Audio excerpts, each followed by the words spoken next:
The following is an audio article from the online news agency, The Print. When it comes to pronouncing judgments on a dispute between a grounded movement trying to articulate its democratic rights and a government that does not respect such rights, it is all too easy to blame the foreign hand. In the case of the situation commented upon by Satish Namsivayam in a previous The Print article entitled, "Oroville doesn't give foreigners right to undermine India's laws. Government must step in," written 22nd February 2022. This becomes even easier because actual foreigners are directly involved. But this superficial analysis hides a much more complex picture and completely glosses over the dubious intentions and the anti-democratic actions of the government itself.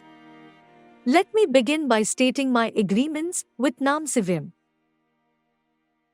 As I have earlier commented in detail, Oroville has a long way to go in reconciling a number of issues of internal governance, relations with neighboring villages that have various shades of caste and class dimensions, and all too common human weaknesses in striving for non-hierarchical, harmonious, non-egotist ways of living.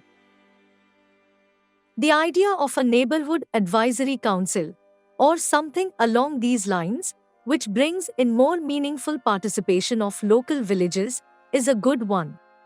Though I don't think it should be restricted to local panchayat presidents and prominent local citizens, as Namsivayam advocates, but extended to the village assemblies as a whole. As I wrote in the above-mentioned essay, any further process of building towards the city of dawn, that Mir Alfasa, the mother, envisaged, needs to integrate its surrounding rural areas. This could build on the considerable work that Orovillians are already doing in these surroundings, apart from their own internal innovations on agriculture, water, architecture, culture, and much else that Namsivayam acknowledges. I stress that this is as important an objective and task for Oroville as any other aspect of trying to reach Sri Aurobindo's and the Mother's vision of humanity with a higher consciousness. That said, it is essential to also assert that this cannot happen in an atmosphere of state intimidation and violence. This is precisely what Oroville has faced since the 4th of December 2021 in a series of incidents that included midnight bulldozing of hundreds of trees and some structures of the youth center, and bringing in hired hands from some distant village to intimidate peacefully protesting residents.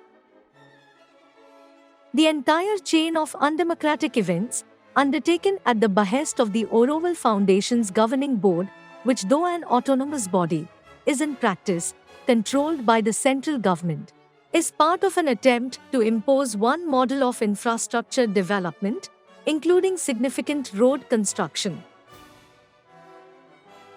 This proposal threatens thousands of trees in the threatened tropical dry evergreen forest ecosystems that Oroville's residents have restored on deforested land. It also will block crucial water passages in a watershed that is important for the water security of several tens of thousands of villagers. Residents have repeatedly presented alternative plans for ideas like the Crown Road, which would save most of the trees and respect waterways, but these have been ignored. All this is neatly omitted by Namsivayam in his article. So are a series of other intimidatory actions, such as the gag order on Oroville's outreach media unit, issued in early December, and a subsequent order by the Foundation Secretary to this unit to hand over all the movable and immovable, tangible and intangible assets, including space, phone number, email, soft IP, archives, accounts maintained with financial services, etc. There have also been direct and indirect threats to not renew visas for foreign residents participating in questioning the Foundation's actions, as if peacefully questioning top-down, unilateral actions by an authority is not a fundamental human right of any person, regardless of whether he or she is a citizen in a place. Namsivim's omission of all these incidents, information on which is all available in the public domain, cannot be a casual mistake. It seems to be deliberate so as not to expose the nature of the state. It is not only what is omitted, but also what is put into the article that shows the extremely one-sided nature of its analysis. This includes untruths. Auroville's residents are not preparing to legally challenge the contours of the Auroville Foundation Act. They are challenging the one-sided interpretation of the Act by the Foundation's power holders. It is worth bearing in mind that the Act has a fine-tuned balance between its three constituent bodies, the Governing Board, the Residents' Assembly, and the International Advisory Council, whose function is to advise the board. In fact, when it was introduced in Parliament in 1988, Shiv Shankar, then Minister of Human Resources Development, said, "As far as the day-to-day activities are concerned, they will be looked after by the residents through appropriate autonomous arrangements, which will include a residents' assembly and its working committee." The idea underlying this arrangement is that the residents of Auroville should have autonomy, so that activities of Auroville can grow under an atmosphere conducive to harmonious growth. This commitment has been completely violated by the recent actions of the Foundation's governing board, in which there was no consultation with the Residents' Assembly. The Auroville Foundation Act explicitly mandates such consultation, as also empowers the Residents' Assembly to formulate the master plan and carry out other related activities, which would necessarily also involve interpreting and evolving previous master plans, if felt by residents to be outdated. This is way beyond Namsivim's contention that residents are supposed to only assist the governing board. This is either poor reading of the Act or deliberate and mischievous distortion. Namsivim says there are 2,500 residents and 10,000 villagers serving them. To the best of my knowledge, there are about 3,300 residents and about 5,000 villagers working in Auroville. It is also worth mentioning that about half the residents are Indians, including many Tamilians, whose origins are in the neighboring villages. I repeat, this should not gloss over the issues of inequality mentioned above, but distorting figures is not a great way of making this point. And as far as I know, there is no spirituality tests for villagers that resemble the UK's infamous virginity tests. This is a serious and potentially libelous accusation whose basis is unclear. Every person wanting residency status in Auroville goes through a process. There is no special, separate, spirituality test for villagers. Next, there has, to my understanding, not been a single action where Aurovillians have sought to undermine Indian laws, much less its territorial integrity. Namsivim's flimsy evidence for these serious charges is about some foreign youth challenging the jurisdiction of the police during the above-mentioned incidents, and one youth challenging the jurisdiction of the Foundation's secretary, a central government appointee.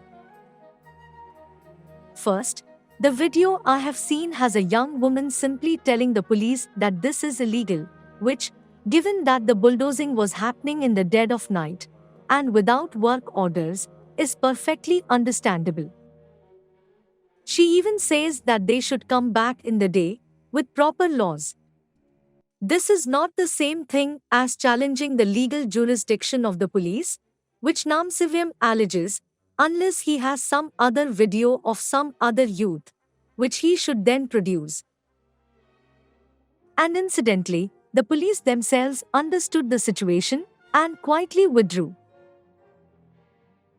Second, by what stretch of imagination can one youth, challenging the authority of the Foundation secretary, be said to be equated as foreign residents' rebellion, against Indian authorities or challenging India's territorial integrity.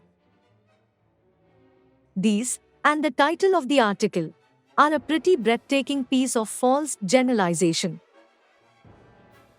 And based on this spurious analytical trickery, Namsivim urges the central government to take over Auroville using an emergency ordinance.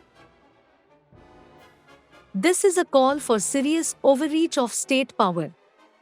Such a call falls conveniently into the lap of a state that has become increasingly authoritarian, attempting to push its own vision of a neoliberal, religious nationalist agenda in many parts of India that New Delhi considers its frontiers. I comment on this in some detail in my above-mentioned article and will not repeat it here.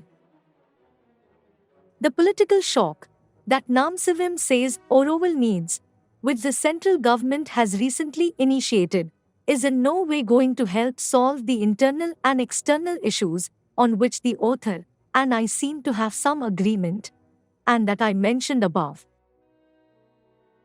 Rather, they are one more attempt at introducing crass commercialization of tourism and rapid urbanization and putting local attempts at relatively autonomous governance in their right place so that it is subservient to the state.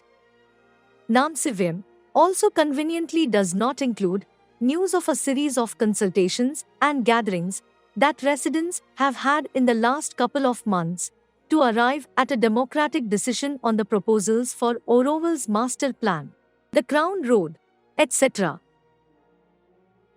On 26 January, after a fully documented and transparent process, the formal decision-making process of the Residents' Assembly voted overwhelmingly for a pause to all clearing, infrastructure laying, and permanent construction work, in order to enable the community to define a way forward for Auroville's development, thus following collective processes for the Master Plan Perspective 2025's framework and other relevant regulations. This does not in any way support Namsivim's contention that Aurovillians are challenging India's territorial integrity.